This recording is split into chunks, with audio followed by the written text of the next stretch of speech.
ഞാനിവിടെ പറയാൻ പോകുന്നത് ശകു നീയുണ്ടോ എന്ന കവിതയെക്കുറിച്ചാണ്. ചന്ദ്രനിൽ നിന്നും ഭൂമിയെ വരയ്ക്കുമ്പോൾ എന്ന കവിതാ സമാഹാരത്തിലെ ആദ്യത്തെ കവിതയാണിത്.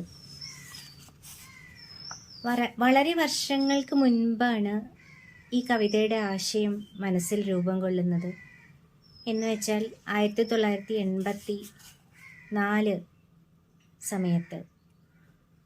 അപ്പോഴാണ് ഞാൻ തിരുവനന്തപുരത്ത് കാര്യവട്ടത്ത് ഉപരിപഠനത്തിനായി പോകുന്നത്.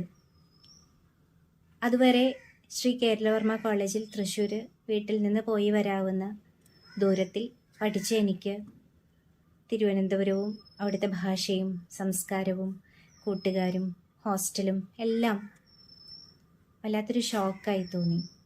അതിനോട് പൊരുത്തപ്പെടാനായിട്ട് ഒരുപാട് സമയം എടുക്കുകയും ചെയ്തു. ആ സമയത്ത് ഹോസ്റ്റലിലുണ്ടായിരുന്ന മെസ്സിൽ ജോലി ചെയ്തിരുന്ന ഒരു പെൺകുട്ടിയാണ് ശകുന്തള എന്ന ശകു. എല്ലാവരും ശകുന്തളയെ ശകു എന്നാണ് വിളിച്ചിരുന്നത്. ഞങ്ങളൊക്കെ ഓരോ തിരക്കിൽ, പല ടെൻഷനിൽ, ബുദ്ധിമുട്ടിൽ, വീട്ടിൽ നിന്ന് വിട്ടുനിന്ന ഗൃഹാതുരത്വത്തിലൊക്കെ കഷ്ടപ്പെടുമ്പോൾ ശകു ഇടയ്ക്കൊക്കെ റൂമിൽ വന്ന് ചോദിക്കും, ചേച്ചി സുഖമാണോ? വീട്ടിൽ എല്ലാവർക്കും സുഖമാണോ? ചേച്ചിക്ക് എന്തെങ്കിലും ആവശ്യമുണ്ടോ? എന്നോട് പറഞ്ഞാൽ മതി. അങ്ങനെ സുഖാന്വേഷണങ്ങളൊക്കെ ചെയ്ത് നടന്നിരുന്നൊരു പാവം പെൺകുട്ടി. പക്ഷേ വർഷങ്ങൾക്ക് ശേഷം തിരിഞ്ഞു നോക്കുമ്പോൾ ഞങ്ങൾ ആരും ശകുവിനോട് ശകുവിൻ്റെ സുഖവിവരങ്ങൾ തിരക്കിയിട്ടില്ല എന്നൊരു കുറ്റബോധം തോന്നിയിട്ടുണ്ട്. ശകു ഭക്ഷണം കഴിച്ചോ? നന്നായി ഉറങ്ങിയോ? ശകുവിൻ്റെ വീട്ടിലെല്ലാവർക്കും സുഖമാണോ? ഇങ്ങനത്തെ ചോദ്യങ്ങളൊന്നും അന്തേവാസികളായ ഞങ്ങൾ ചോദിച്ചിട്ടില്ല എന്നുള്ളത് പിന്നീടാണ് ബോധ്യപ്പെടുന്നത്. അങ്ങനെ എഴുതിയൊരു കവിതയാണ് ശകു നീയുണ്ടോ. പരീക്ഷയ്ക്കോ അസൈൻമെൻറ്റിനോ സെമിനാറിനോ അതിരാവിലെ എഴുന്നേറ്റ് തയ്യാറാകുമ്പോൾ മെസ് ഹാളിലെ മങ്ങിയ വെളിച്ചത്തിലും തിളങ്ങുന്ന ചിരിയോടെ നീ നീട്ടുന്ന കട്ടൻ കാപ്പി മുത്തി കുടിക്കുമ്പോൾ ശകു നീ എപ്പോഴെണീറ്റു എന്ന് ഞങ്ങൾ ആരും ചോദിച്ചില്ല. മേശപ്പുറത്തെത്തുന്ന പുട്ടും കടലയും ദോശയും ചട്നിയും ഇഡ്ഡലിയും സാമ്പാറും അപ്പവും ചമ്മന്തിയും കഴിച്ച് വേണ്ടതിലധികം എടുത്തത് നിർദാക്ഷിണ്യം കുപ്പയിലിട്ട് കുറവും കുത്തുവാക്കും പറഞ്ഞ് അകത്തേക്കൊരു കടുത്ത നോട്ടമെറിഞ്ഞു പോകുമ്പോൾ ശകു നീ എന്ത് കഴിച്ചു എന്ന് ഞങ്ങൾ ആരും ചോദിച്ചില്ല.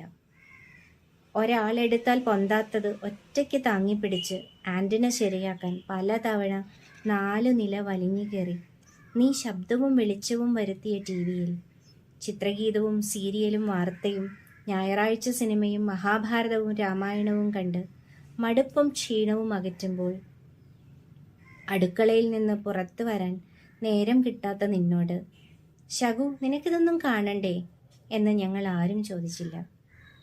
അവധികളിൽ വാതിൽ വരെ അനുഗമിക്കുന്ന നിന്റെ സ്നേഹത്തിലേക്കൊന്ന് തിരിഞ്ഞു നോക്കാതെ വീടകങ്ങൾ കാത്തുവെക്കുന്ന സ്വാദിലേക്കും രുചിയിലേക്കും സ്വാർത്ഥങ്ങളിലേക്കും നിർബന്ധങ്ങളിലേക്കും തിരക്കിട്ടോടുമ്പോൾ ശകു നീ നാട്ടിൽ പോകുന്നില്ലേ എന്ന് ഞങ്ങൾ ആരും ചോദിച്ചില്ല.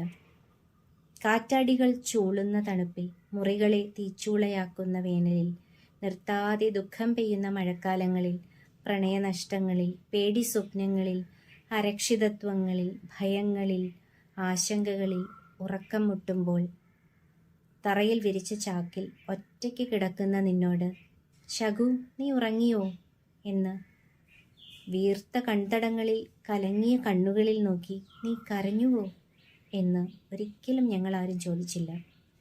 ശകു വർഷങ്ങൾക്കിപ്പുറം ഞാനിപ്പോൾ ഏറ്റവും കുറ്റബോധത്തോടെ ചോദിക്കുന്നു, നീ എവിടെയാണ്? നീയുണ്ടോ? ഉറങ്ങിയോ? സുഖമാണോ? ഇതേ ചോദ്യങ്ങൾ ഞങ്ങളോട് ആരെങ്കിലും ചോദിച്ചെങ്കിൽ എന്നാശിക്കുന്നു. പ്രിയപ്പെട്ടവളെ, അമ്മേ, അമ്മൂമ്മേ, ഉണ്ടോ? ഉറങ്ങിയോ? സുഖമാണോ?